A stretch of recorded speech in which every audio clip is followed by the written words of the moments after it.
Hello बच्चों, आज हम पढ़ने वाले हैं क्लास 9th का बहुत ही अच्छा, बहुत ही इंटरेस्टिंग चैप्टर है रीच फॉर द टॉप। और ये जो चैप्टर है आपका दो रियल है ना, रियल सक्सेसफुल वुमेन की कहानी है। ये कोई एक काल्पनिक कैरेक्टर नहीं है, कोई इमेजिनरी कैरेक्टर्स नहीं है, ये रियल है। और ये रियल किसी के कैरेक्टर की कहानी है। और ये सबसे पहले कहानी जो हम पढ़ने वाले हैं वो संतोष यादव जी के बारे में पढ़ने जा रहे हैं। और इस कहानी में एक साहसी और बहुत ही मजबूत इरादों वाली लड़की संतोष यादव के बारे में बताया गया है। और उनकी डिटेल स्टोरी क्या है ये हम आगे चैप्टर में पढ़ते हैं। तो चलिए चैप्टर को स्टार्ट करते हैं। The only women in the world who has scaled Mount Everest twice was born in a society where the birth of a son was regarded as a blessing and a daughter, though not considered a curse, was not generally welcome. दुनिया की एकमात्र महिला जिसने mount Everest पर 2 बार चढ़ाई की, एक ऐसे समाज में पैदा हुई थी जहां एक बेटे का जन्म एक आशीर्वाद माना जाता था। लेकिन दूसरी तरफ बेटी का जन्म लेना अभिशाप तो नहीं माना जाता था, लेकिन बहुत ज़्यादा लोग खुश नहीं होते थे, बहुत ज़्यादा उनका स्वागत नहीं किया जाता था। When her mother was expecting Santosh, a traveling holy man, giving her his blessings, assumed that she wanted a son. जब उनकी माँ संतोष को जन्म देने वाली थी, यानी कि जब ये पता चल चुका था उनकी मदर को कि she is expecting some baby, कि उनकी माँ को कोई बेबी होने वाला है, तो एक संत महात्मा आए उनके घर पे और उन्होंने ये उन्हें ब्लेसिंग दी कि भाई आपके घर में एक बेटा जन्म लेगा, ये आशीर्वाद दिया। But to everyone surprise, the unborn child's grandmother who was standing close by told him, लेकिन उनकी दादी, उस बच्चे की होने वाली जो दादी थी वो वहीं पे खड़ी थी। और बहुत ही ताज्जुब वाली बात थी कि उस ज़माने में उनकी दादी ने क्या बोला। उनकी दादी ने उस पवित्र इंसान से कहा, उस साधु से कहा that they did not want a son. उन्होंने कहा हमें बेटा तो चाहिए ही नहीं, हमें पोता नहीं चाहिए। The holy man was also surprised, और वो जो साधु खड़ा था, जैसे ही उसने उनकी इस बात को सुना वो भी बहुत आश्चर्य में पड़ गया। Nevertheless, he gave the requested blessing, and as destiny would have it, the blessing seemed to work. उस साधु ने कहा जैसा आप चाहते हो आपका वैसे ही आपके भाग्य में हो, आपके घर में बेटी का ही जन्म हो, ये मेरी ब्लेसिंग है। और बिल्कुल वैसे ही हुआ, भाग्य में भी जो था वो वही हुआ, संतोष यादव का जन्म हुआ। संतोष was born the 6th child in a family with 5 sons, a sister to 5 brothers. She was born in the small village of Joniawas of Rewari district in Haryana.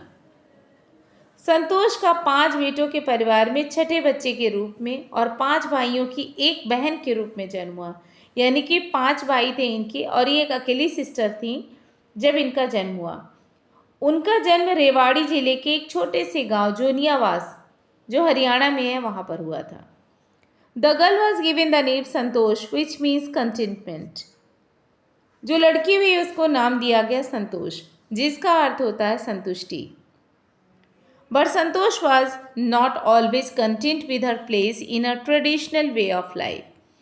लेकिन संतोष जो थी, उन्हें जीवन के जो पारंपरिक तरीके में हर बार अपने स्थान से वो संतुष्ट नहीं रहती थी। She began living life on her own terms from the start. वो शुरू से ही अपने शर्तों पर जीवन जीना चाहती थी। वेयर अदर गर्ल्स वोर ट्रेडिशनल इंडियन ड्रेसेस, संतोष प्रिफर्ड शॉर्ट्स। संतोष उस समाज में जन्म लिया जब उस समय लड़कियां परंपरावादी कपड़े पहनती थीं। संतोष ने शॉर्ट्स पहनना शुरू किया था उस जमाने में। From the very beginning, looking back, she says now, from the very beginning, I was quite determined that if I chose a correct and a rational path, the others around me had to change, not me. कह रहे पुराने time को अपने सोचते हुए कहती हैं और बताती हैं कि मैं शुरू से ही काफ़ी दृढ़ थी, मैं काफ़ी रिजिड थी, अपनी काफ़ी डिटरमाइंड थी कि अगर मैंने एक सही और सही रास्ता चुना मैं कभी भी अपने उस रास्ते को नहीं बदलती थी। मेरा मानना था कि अगर मेरा रास्ता सही है, मैं सही रास्ते पे चल रही हूँ, तो मुझे नहीं बदलने की ज़रूरत है। लोगों को अपनी सोच को, अपनी समझ को बदलना पड़ेगा। Santosha's parents were affluent landowners who could afford to send their children to the best schools, even to the country's capital, New Delhi. संतोष के जो मम्मी पापा थे वो काफ़ी पैसे वाले जमींदार थे, जो अपने बच्चों को सबसे अच्छे स्कूलों में भेजने का भी खर्चा उठा सकते थे, अफोर्ड कर सकते थे। इवन वो दिल्ली जैसे जो हमारे देश की राजधानी, वहाँ भी पढ़ाने की क्षमता रखते थे। New Delhi which was quite close by, जो हरियाणा से लगा हुआ ही है राज्य, but in line with the prevailing custom in the family, Santosh had to make do with the local village school. लेकिन परिवार में प्रचलित जो प्रथा चल रही थी उसके हिसाब से उन्हें बाहर नहीं भेजा गया, उन्हें वहीं लोकल गांव के ही स्कूल में एडमिशन करा दिया गया, वो वहीं स्कूल जाने लगी। संतोष had to make do with the local village school, so she decided to fight the system in her own quiet way when the right moment arrived. इसीलिए जब सही समय आया तो उन्होंने इन रिवाजों से अपने शांत तरीके से, अपने शांत एकदम डिफरेंट तरीके से लड़ने का फैसला किया। When and the right moment came when she turned 16, और ये सही समय आया जब वो 16 ईयर्स की हो गई, 16 साल की हो गई। At 16 most of the girls in her village used to get married. उस समय उनके गांव में जब 16 साल की बच्चियां हो जाती थीं तो उनकी शादी कर दी जाती थी। संतोष was also under pressure from her parents to do the same. उनके पेरेंट्स ने भी, जब वो 16 वर्ष की हो गई तो उनके मम्मी पापा ने भी उनके ऊपर दबाव डाला कि तुम भी शादी कर लो। A marriage as early as that was the last thing on her mind. इतनी जल्दी शादी करना उनके लिए बिल्कुल भी वो दिमाग में नहीं था, वो इसको बहुत महत्वपूर्ण नहीं समझती थी, बहुत प्रायोरिटी नहीं देती थी। She threatened her parents that she would never marry if she did not get a proper education. उन्होंने अपने मम्मी पापा को धमकी दे दी कि अगर मुझे आपने सही शिक्षा नहीं दी, सही से मुझे एजुकेशन नहीं दी, तो मैं कभी भी जीवन में शादी नहीं करूँगी। She left home and got herself enrolled in a school in Delhi. और उन्होंने घर छोड़ दिया और दिल्ली के एक स्कूल में उन्होंने एडमिशन ले लिया। When her parents refused to pay for her education, she politely informed them of her plans to earn money by working part-time to pay her school fees. और जब उनके मम्मी पापा ने कहा कि हम खर्चा नहीं देंगे तुम्हें, तो बहुत ही रिस्पेक्टफुली उन्होंने अपने पेरेंट्स से कहा कि आप परेशान ना होइए, मैं पार्ट टाइम जॉब करके मैं अपनी पढ़ाई पूरी कर सकती हूँ। She politely inform them of her plans. Her parents then agree to pay for her education. और जब उनके माता पिता ने ये देखा कि वो पढ़ने के लिए इतनी इच्छुक हैं, तो उनके मम्मी पापा फिर मान गए, उन्होंने आगे उनको पढ़ाने के लिए वो तैयार हो गए, आगे की उनकी एजुकेशन उन्होंने फिर करने के लिए वो रेडी हो गए। Wishing always to study a bit more and with her father slowly getting used to her urge for more education. हमेशा थोड़ा और अधिक पढ़ाई करने की इच्छा से और उसके पिता की उसकी शिक्षा प्राप्त करने की जो उनकी इच्छा थी, दोनों की, उनके पापा भी चाहते थे कि वो खूब पढ़ाई करें, उन्होंने संतोष को आगे पढ़ने की परमिशन दी।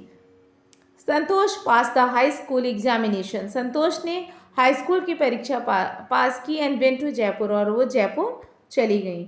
शी ज्वाइन महारानी कॉलेज, और उन्होंने महारानी कॉलेज को ज्वाइन किया and got a room in Kasturba hostel, और उन्होंने कस्तूरबा हॉस्टल में एक उन्हें रूम भी मिल गया। संतोष याद करते हुए बताती हैं, Kasturba hostel faced the Aravalli hills, और कह रहे जहाँ हमारा हॉस्टल था जस्ट उसके सामने अरावली की पहाड़ियाँ थीं। I use to watch the villagers from my room going up the hill and suddenly vanishing after a while, और कह रहे मैं अक्सर देखा करती थी कि कैसे पहाड़ों पर वहाँ के लोकल गांव के लोग चढ़ा करते थे अरावली की उन पहाड़ियों पर, और फिर वो धीरे धीरे वो जब ऊपर चढ़ते थे तो वो जाते जाते फिर अचानक से गायब होते नजर आते थे। One day I decided to check it out myself. और जब मैं ये देखती तो मुझे ये नहीं समझ में आता था कि वो जा ही रहे थे, ऊपर चढ़ रहे थे, फिर अचानक गायब कहाँ हो गए। और इसीलिए मैंने भी निर्णय लिया कि मैं भी जाऊंगी और मैं पता लगाऊंगी।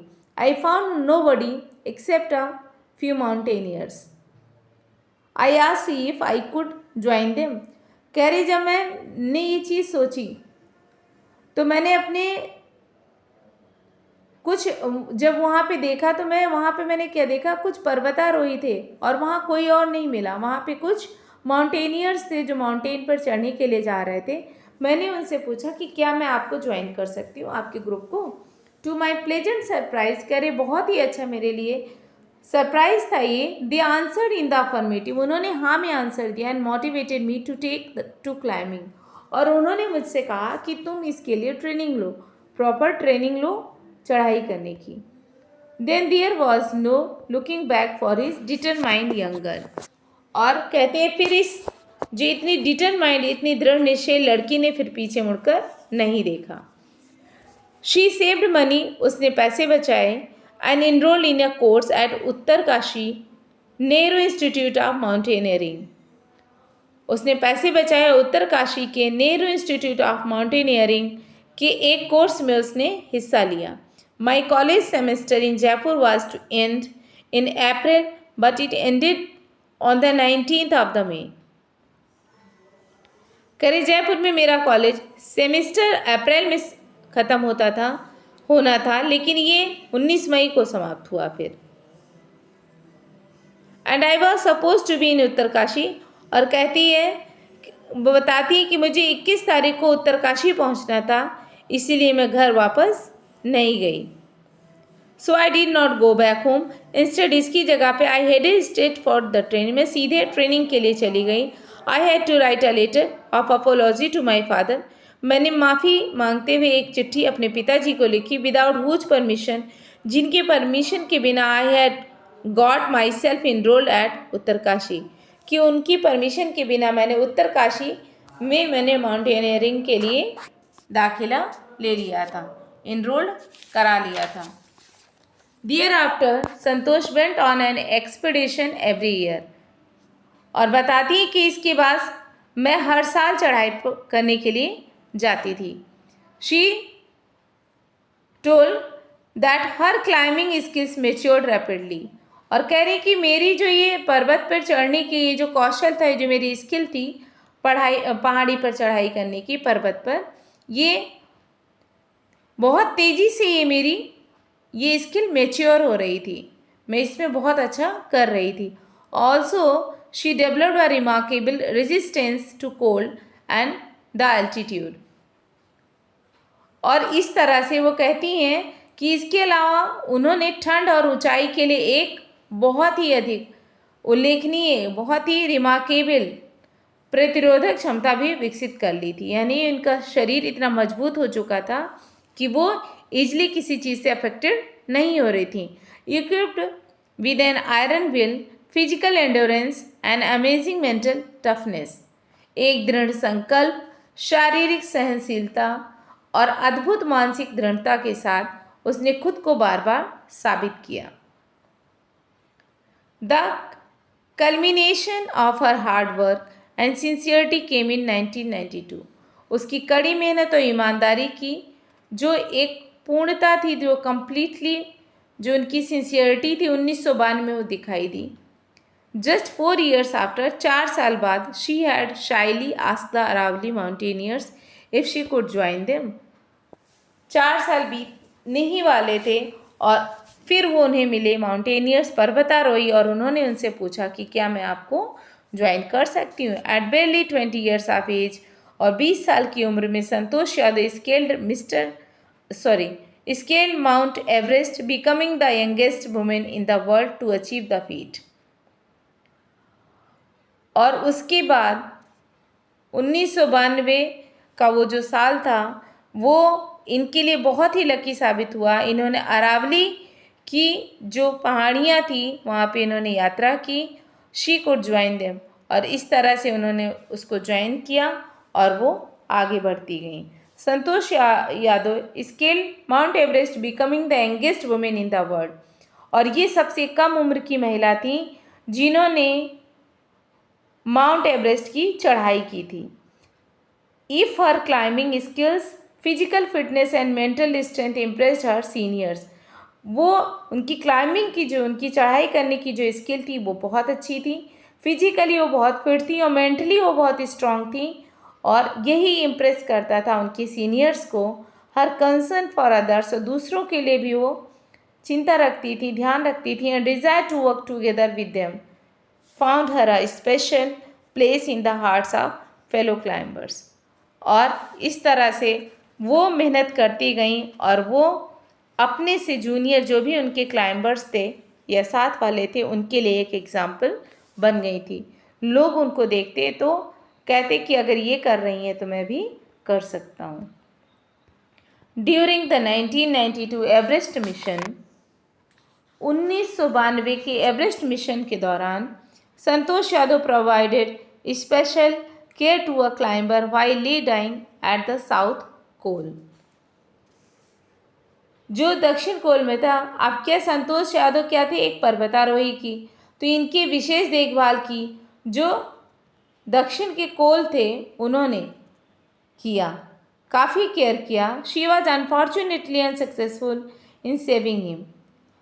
अभी इस लाइनों में लिखा हुआ है कि Santosh Yadav provided special care, special ध्यान रखा गया टू अ क्लाइंबर, एक क्लाइंबर की who lay dying at the South Col, और जो साउथ कोल में मिला था ऐसा लग रहा था कि बिल्कुल लास्ट उसका जीवन काल चल रहा है।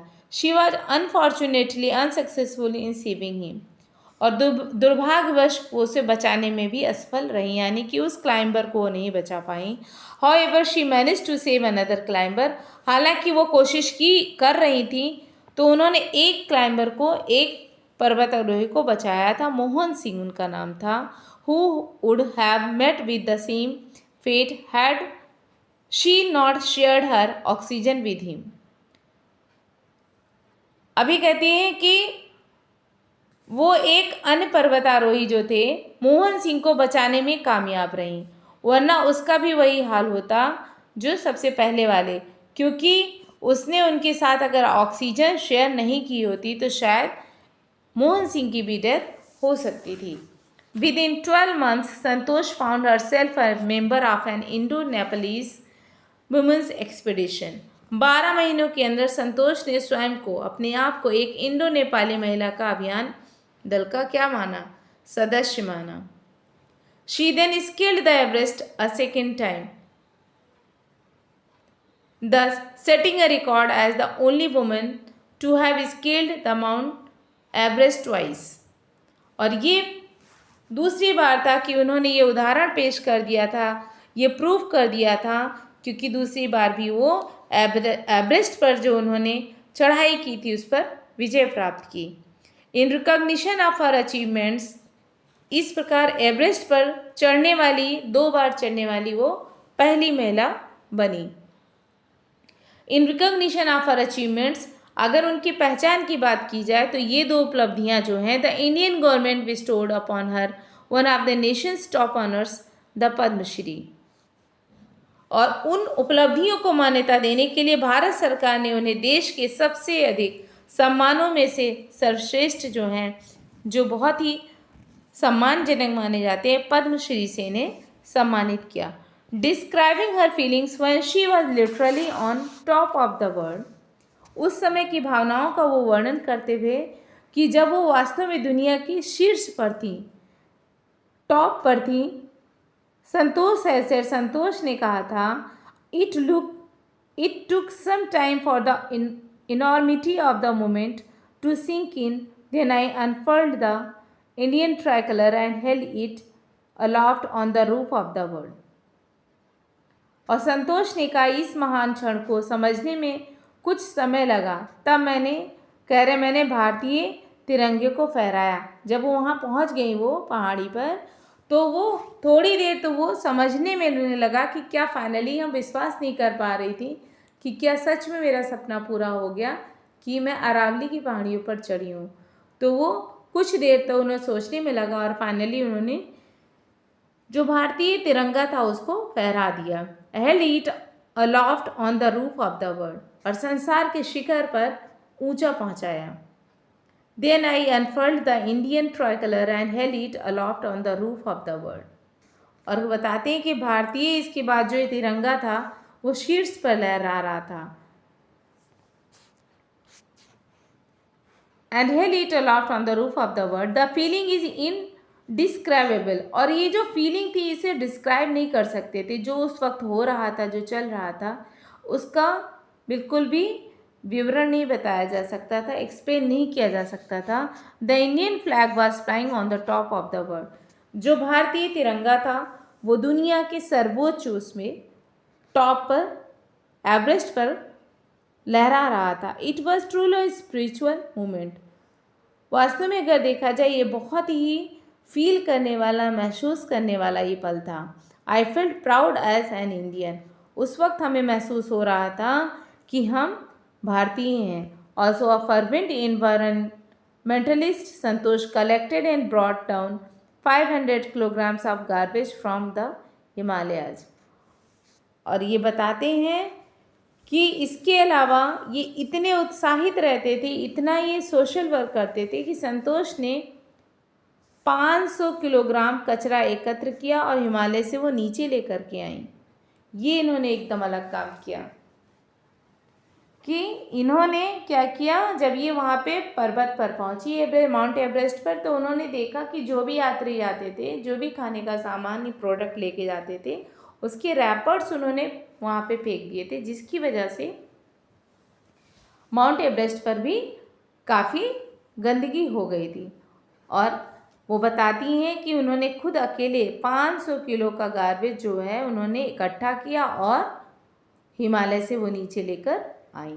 तो इस तरह से कहानी जो संतोष यादव की है यहीं पर ख़त्म हो जाती है। आपको संतोष यादव के बारे में जितना बताया गया उससे ये पता चलता है कि अगर कोई ठान ले कुछ करने का तो वो ज़िंदगी में कभी भी कहीं भी पीछे नहीं रह सकता है और हमेशा आगे बढ़ता जाएगा। तो आई थिंक आपको चैप्टर अच्छे से समझ में आया होगा। तो अगर आपको बहुत अच्छा लगा हो तो आप हमारे चैनल को सब्सक्राइब कीजिएगा, लाइक कीजिएगा और जो बेल आइकन है उसको दबा दीजिएगा। So thank you so much for watching this video.